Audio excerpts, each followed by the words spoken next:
नमस्कार दोस्तों, स्वागत है आप सभी लोगों का लॉ लेक्चर चैनल पे। और आज मैं यूपीएससी के को जो सिलेबस है उसको कवर अप करने की कोशिश कर रही हूँ। और उसी वे में चलते हुए मैं आज Muslim women protection of right of Muslim marriage act 2019 को जो पेपर है उसको सॉल्व करने की कोशिश कर रही हूँ। उम्मीद करती हूँ आप लोगों को पसंद आएगा तो like share comment and subscribe कीजिएगा। और चलिए स्टार्ट करते हैं अपनी क्लास को। और फिर बताइएगा क्या क्या इसमें बहुत ईजी सब्जेक्ट है। अमेंडमेंट हुआ है 2019 का, वो अमेंडमेंट करके जोड़ा गया है। तो आइए चलते हैं, पढ़ते हैं और उम्मीद करते हैं आप लोग को समझ में आएगा। ये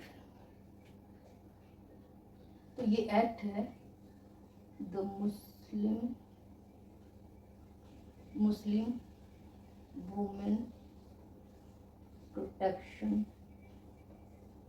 of right Muslim marriage act 2019। ये है एक्ट। अब इसमें क्या क्या चीज़ चाहिए? इसमें चाहिए राष्ट्रपति का हस्ताक्षर कब हुआ था, राष्ट्रपति का हस्ताक्षर कब हुआ था, फिर ये लागू कब हुआ, इसमें जो है अध्याय कितना है, एंड इसमें जो है सेक्शन कितना है। तो राष्ट्रपति का जो हस्ताक्षर है वो 31 जुलाई 2019 को हुआ, लागू हुआ 19 सितंबर 2018 को। चैप्टर इसमें 3 है, सेक्शन इसमें 8 है। ठीक है, तो ये सेक्शन 1 हो गया। अगर आप इसको देखेंगे तो ये सेक्शन 1 में आ गया। ये देखिए, बस इतना। और ये इम्पोर्टेंट है फॉर प्री, ये प्री के लिए बहुत इंपॉर्टेंट है क्योंकि enforcement date, enactment date, section, chapter ये सब पूछ देगा। और चूँकि अमेंडमेंट है तो बहुत उम्मीद करती हूँ कि ये सब पूछेगा। और इसमें एक्ट नंबर जो है 20 है। तो ये एक सेक्शन 1 ये आपका बहुत इंपॉर्टेंट है। तो इस प्रकार से मैं जो है सेक्शन 1 डिफाइन कर चुकी हूँ। सेक्शन 1 में एक बार फिर रिपीट कर देते हैं। पूरा सेक्शन जो है वो 8 सेक्शन है, चैप्टर 3 है। और जो सेक्शन 1 में है उसमें जो है बस आपको ये पूछेगा कि कहाँ पर लागू हुआ है। तो और इसको इन्फोर्समेंट डेट है, इन्फोर्समेंट डेट, इनैक्टमेंट डेट, ये दोनों ही इम्पोर्टेंट है। एक्ट नंबर भी आप देख लीजिएगा। एक्ट नंबर 20 है। इन्फोर्समेंट डेट आपका जो है 19/9/2018 है। और इनैक्टमेंट डेट जो है 31 जुलाई 2019 है। तो ये थोड़ा सा कंफ्यूजिंग है, 2018 2019 इनमें कंफ्यूजन है। तो थोड़ा सा ध्यान से आप इसमें डिफरेंसेस कीजिएगा। अगर प्री में आएगा जरूर, क्योंकि ये अमेंडमेंट है और बहुत इंपॉर्टेंट है। तो इसमें से एक क्वेश्चन तो जरूर आएगा, मुझे लगता है ये सेक्शन 1 और सेक्शन 2 में से कोई एक आएगा, या फिर पनिशमेंट में से कोई एक पूछ जरूर देगा कि क्या तलाकुल बिद्दत अगर कोई व्यक्ति बोल देता है तो उसके लिए पनिशमेंट कितना है, और तलाकुल बिद्दत का जो अमेंडमेंट मतलब इनएक्टमेंट क्या है, सॉरी इस एक्ट का इनएक्टमेंट डेट क्या है, इन्फोर्समेंट डेट क्या है। तो ये सारी चीज़ें पूछ सकता है। तो सेक्शन 1 मैंने आज बता दिया है। और सेक्शन 2 है डिफिनीशन क्लॉज, तो ये भी देख लेते हैं। ये देखिए सेक्शन 2 परिभाषा। परिभाषा में है, ए में क्या है, इलेक्ट्रॉनिक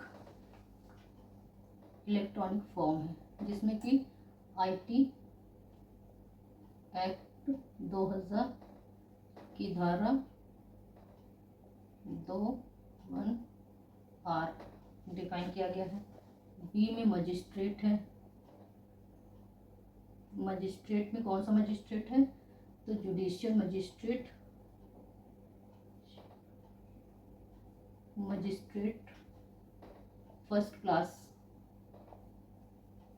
को अधिकारता है। सी में तलाक है। तलाक में कौन सा है, तलाक के बिद्दत है, या फिर अन्य प्रकार का कोई तलाक का फॉर्म अगर है तो।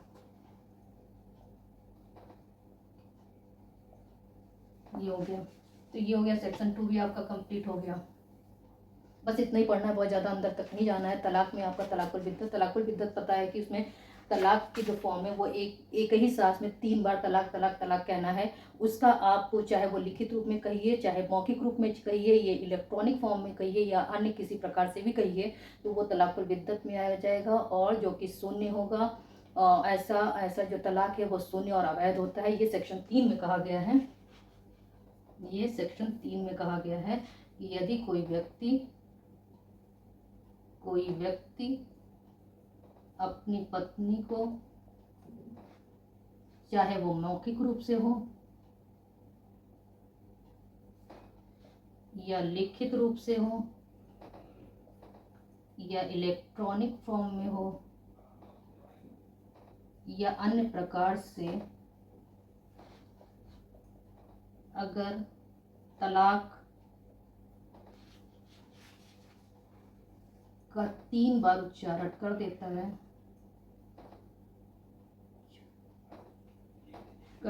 है तो वह तलाक जो है शून्य और अवैध होगा। ये सेक्शन 3 में दिया गया है। और ये एक अपराध है। और ये जो है, ये ऐसा व्यक्ति दंडित होगा किससे? तो वो 3 साल के कारावास से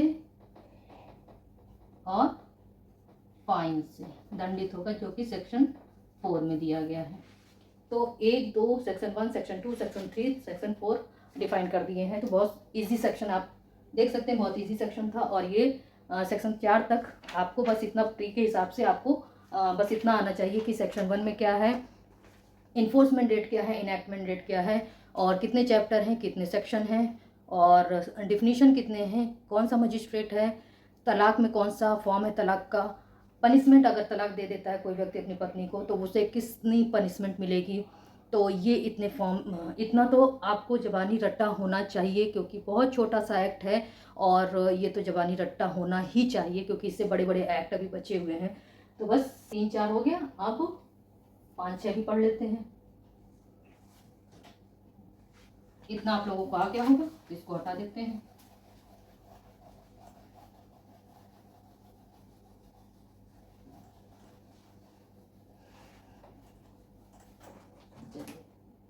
अब सेक्शन 5 ये क्या कहता है? निर्वाह भत्ता किसको दिया जाएगा?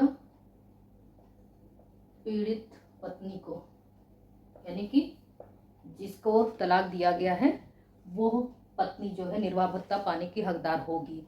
ये सेक्शन 5 में कहा गया है, बस इतना ही इम्पोर्टेंट है। फिर सेक्शन 6 में क्या है कि ऐसे विवाह से जो संतान उत्पन्न होती है तो उस अवयस्क संतान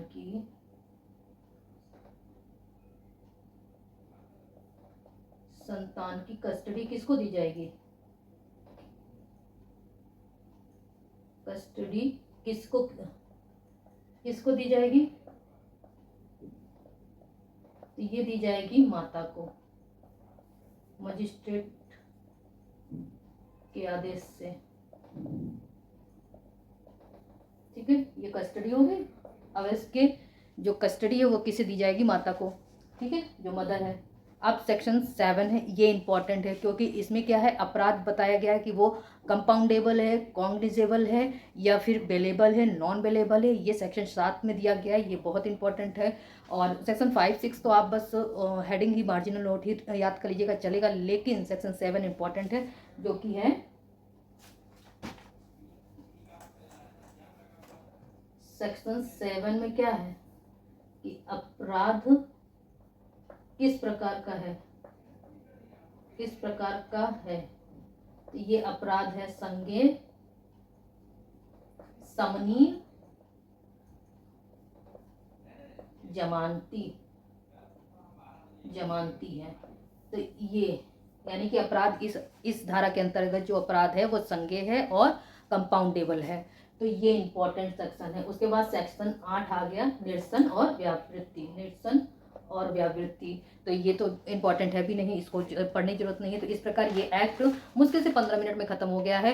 तो चलिए क्विक रिविजन करते हैं कि कौन सा एक्ट है। तो Muslim women protection of right of Muslim marriage act 2019 है। सेक्शन कितने हैं? सेक्शन इसमें 8 है और चैप्टर 3 है। इन्फोर्समेंट कब हुआ है? इन्फोर्समेंट हुआ है ये 19 सितंबर 2018 को। इनैक्टमेंट कब हुआ है? इनैक्टमेंट हुआ है 31 जुलाई 2019 को। और ये सेक्शन 1 हो गया। सेक्शन 2 में क्या है? डिफिनीशन है पहला।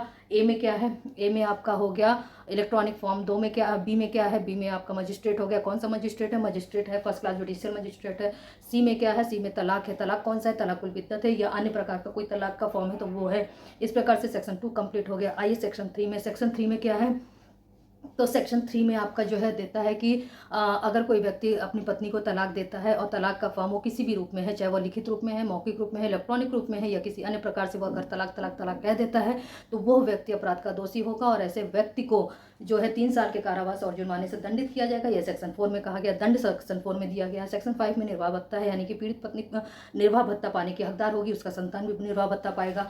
सेक्शन 6 में क्या है कि अवैध की कस्टडी किसको दी जाएगी? तो वो मदर को दी जाएगी। सेक्शन 7 में क्या है? अपराध किस प्रकार का है? तो अपराध जो है कॉन्सेबल है, समनीय है और इस आधार पर वो जमानत का हकदार होता है। तो इस प्रकार से ये एक्ट यहीं पे ख़त्म हो गया। इसमें कुछ भी नहीं था। अगर कोई 1 और 2 नंबर का क्वेश्चन आ गया तो ये आई होप आप सभी लोगों को अब रट जाना चाहिए। तो बस आज का ये वीडियो यहीं पे, ये लेक्चर यहीं पे समाप्त करते हैं। उम्मीद करते हैं आप लोगों को पसंद आया होगा और मिलते हैं एक अन्य सब्जेक्ट के साथ जो एचजीएस के लिए बहुत इंपॉर्टेंट होगा।